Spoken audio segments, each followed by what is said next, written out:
Well, there you have it. The ministers Nirmala Sitharaman and Sushma Swaraj and the secretaries James Mattis and Mike Pompeo addressing a press conference after the inaugural 2+2 dialogue that concluded in Delhi.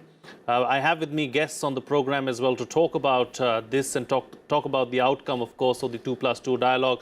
Shiv Shankar Mukherjee, former diplomat, and KV Prasad of the Tribune joining me in our studios right now. Ambassador, let me begin with you first. The takeaways really from the press conference for you. Well, it's abundantly clear, I think, from the statements from the two foreign ministers and the two defense ministers that both sides have definitely decided to put a very positive spin on the meetings. I mean, it is definitely a meeting of enormous significance. It is the first meeting where you have the defense ministers as well as the ministers in charge of foreign policy meeting together, and as Minister Sitharaman pointed out, to consider all these issues together rather than in a compartmentalized fashion. So obviously this is an extremely significant benchmark in our diplomatic engagement with the United States. Having said that, I think it's important to look at not only what's been said, almost all of which was uniformly positive and stressed the underpinning the underpinning of the very strong relationship that we have and the determination on both sides to actually strengthen it even further. But it's important to look at what has not been said. I wish, in fact, our foreign minister had not really raised the question of the H-1B visas, which was ignored by the other side. I don't think that was really important enough to be discussed. But be that as it may, it does evoke strong reactions in India. But on the much more important strategic issues, security as well as foreign policy, what was not mentioned was those subjects in the joint statement were those subjects which actually were the subject of intense discussion in the public domain. And those are the one thing that was never mentioned by any of the four leaders. One is China. I think the only reference to it very indirectly was talk about freedom of navigation and freedom from coercion and things like that. The reference to Pakistan and counter-terrorism. Could that also, Ambassador, be attributed to the fact that we are seeing a reset of ties really between India and China, and probably both countries wanted to tread that path? There are various reasons, but I'm absolutely positive that China was discussed. I'm absolutely positive that Russia would have been discussed in the context of our purchase of S-400 missiles linked to the countering America's adversaries through Sanctions Act. So these things would have been discussed, but the reason they were not mentioned in the joint statement, I think, is the overall decision to put in the public domain the feeling, the real feeling, the genuine feeling that regardless of temporary differences, the overall relationship is so important that the positive atmospherics of the meeting should be underlined and should be made very strongly evident to the public at large in both countries and to the international community. The fact that, you know, the Secretary of State Pompeo didn't refer to Pakistan but talked about counterterrorism obviously means, as before, that they too have left certain options open as far as Pakistan is concerned. It would be unrealistic for us, even at this stage, and even in spite of the very strong statements coming out of America recently, for us to, you know, assess that the US is virtually on the threshold of abandoning Pakistan. But clearly it would have been discussed. Absolutely. That Pakistan, in fact, was mentioned by our foreign minister as having been discussed, and so we must take it as that. But the important differences which led up to this meeting in recent months, which is the American Sanctions Act, the countering American adversaries through Sanctions Act, linked to our very important for our strategic, for our strategic goals, the purchase of oil from Iran, purchase of the missile system from Russia, and the general principle involved, which is that American sanctions, which are not international sanctions sanctioned by the UN, cannot be used that's our position, cannot be used to force India to do something that is against India's overall national interest. Right. So I presume that these were discussed, but, going to be taken further by both nations away from the constant public gaze, which I agree sometimes makes things difficult. Right. KV Prasad, this was something that Mike Pompeo spoke about before he got to India as well. He said the India-US ties are much more than just, CATSA and much more than just China. He said there are so many positives, a dozen things that we can talk about other than this, and that's probably what they've concentrated on. Well, as Ambassador Mukherjee said, what they said is what we know, right? What remains unsaid is what we don't know, and what was discussed in the confines of the room. But what is in public domain is what they have discussed, and they have made it public through this media interaction or media press statements. The fact is, Secretary Pompeo's first visit, and surely no secretary would like to come and for such a big occasion and spoil the whole thing. The atmosphere has to be good, and this is his first visit as the Secretary of State. And remember, he was coming via Pakistan. It was well discussed. And just last Monday, Monday before this week, when we had Assistant Secretary Shriver saying in Washington a line which obviously reflects what is the thinking in Foggy Bottom, that is the equivalent of our South Bloc. So these are very clear messages. So obviously these were there. Probably, as Ambassador Mukherjee put, the overhang of these were taken out of the public gaze to allow quiet diplomacy to do its work. And we don't know. I mean, the details are not really out in the sense of conversations. But Indian positions are also made clear. And importantly, the Comcast, the communications thing, which was in the works for a pretty long time. So obviously, those were a big deliverable that the America would like to showcase. And I think they've got it. Because even till last night, there was a lot of speculation. Is it going to happen, or is it going to be an expression of interest that is going to happen later? And this was a law which was, or rather, an agreement tweaked for India. Because otherwise, it was the three foundational agreements. The LSA was tweaked for India to become a LEMOA. SISMOA has been tweaked for India to become COMCASA. So there's one more left, the BECA. So there's the last part of it. So we don't know. So everything has to move forward in phases. So I think it's moving in a particular direction. And much of what was said by Defense Minister Sitharaman in terms of services exercise in 2019, this was being talked about. And hotline is probably a new thing that we've heard. Yes, the hotline between the two ministers, of course, is something that was expected. I mean, a lot of talk around it, but now it's finally here. The hotline, Ambassador, do you believe that the relationship is on the right trajectory and it's going forward healthily? I think so. Certainly, if you go by the statements made, which we heard just now, what has been left unsaid does not in any way detract from the genuineness and the truthfulness of what was said. There's no doubt about the fact that the trajectory is moving forward in a very positive way, just as all four of the speakers underlined. The tone and the language makes that very clear. I mean, there is, and even an independent assessment would make it very clear that the partnership offers far more opportunities and far more positive results grasping those opportunities than otherwise. I mean, if you look at the old days, which Dennis Cox writes in his book about estranged democracies, and the knee-jerk anti-Americanism on our side, and the knee-jerk anti-Indianism on their side, because prior to our liberalization and the breakup of the Soviet Union, which happened at about the same time by coincidence, America also looked at India through the Soviet prism. But after that, in all the years after that, little ups and downs included, America has been able to look at India straight and looked at a nation not through the Soviet prism, but looked at 1 billion strong Indians, which in the first year of liberalization doubled its rate of growth from 3.5 to 7%.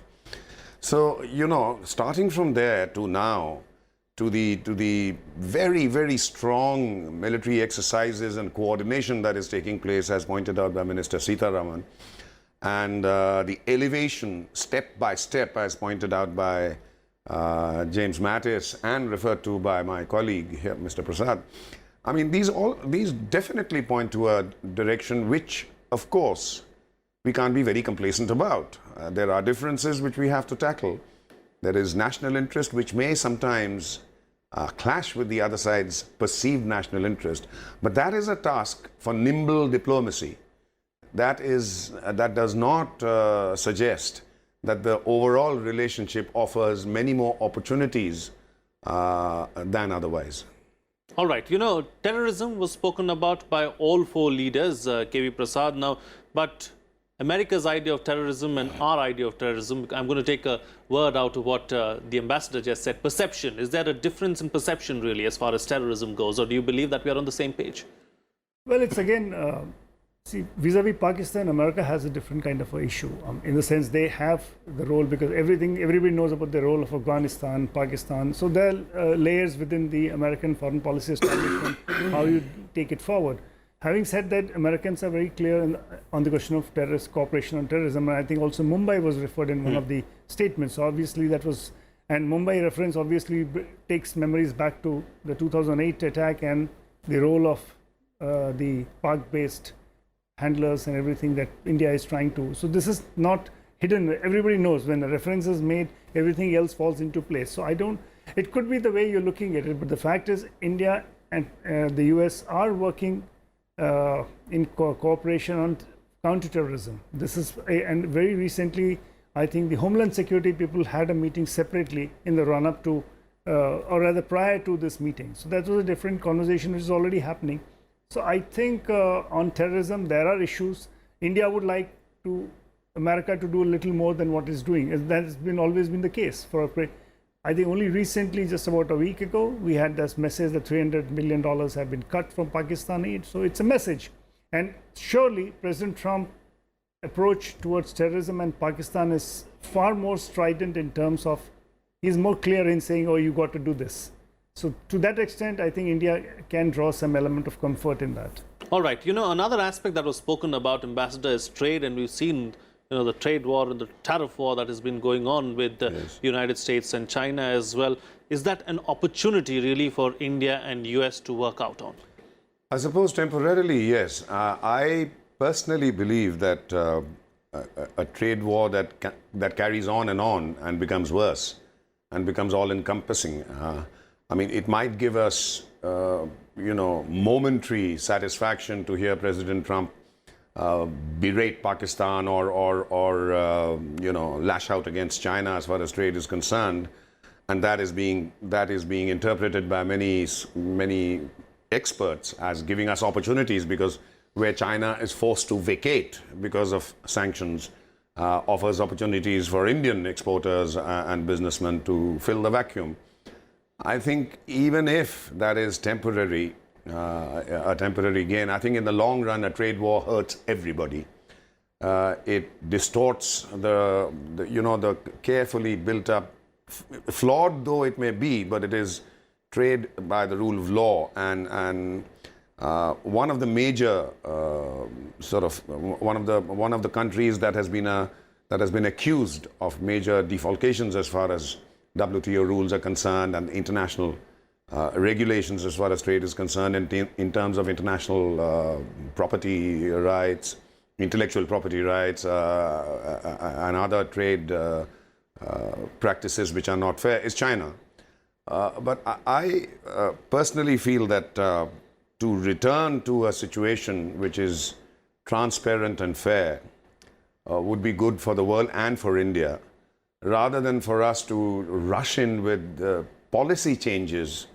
I'm not talking of certain measures to tackle the situation. That happens even on a day-by-day basis when currencies go up and down and other things, or oil prices go up and down. But I don't think policies should be affected by what I would call temporary glitches, or even though they are major glitches in the international trading system. Growing out of America's protectionistic tendencies is not just China, it's Canada and Mexico, it's threats to abandon the WTO altogether and so on. We have to chart our course through these very carefully, keeping the long term in view. Right, yeah. Another aspect that was spoken about was India and the region, K.V. Prasad. Now, what kind of a role do you envisage the US, that India has to play in the US's eyes, and what can we actually do? Because Afghanistan also was brought up, and it's been, a long-standing demand from the United States that India does more in Afghanistan.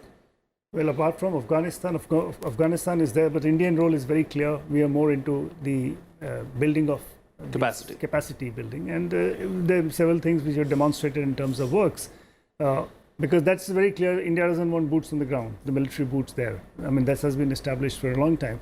But when I think the Americans talk about more in the region, it's a region that spreads right up to the Pacific Ocean, and that's why, if you remember, this whole renaming the terminology as from Asia Pacific became Indo-Pacific, and this has been going, this gained currency over the last couple of years.